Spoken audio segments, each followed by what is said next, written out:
Ayun mga boss, yung unit na ma-vibrate, di ba ma-vibrate to? Ngayon, tapos tahimik na oh. Tapos yun, malakas na yung pressure niya. Hindi lang nila ginagamitan ng nozzle mga bossing. Pero kung gagamitan nila ng nozzle yan, naiipon ng pressure niya, mas lalakas po yan kasi nagre-react po yung hose. So yun, okay na mga bossing, walang vibration, malakas na rin yung ano niya, yung buga niya. Mission accomplished tayo mga bossing. At ito, okay na rin to mga boss.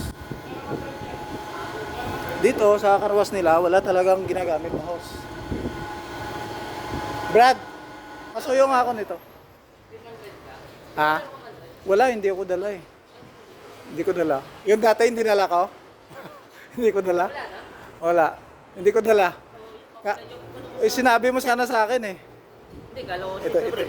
Kaya titesting natin ito bossing yung isa. Okay na.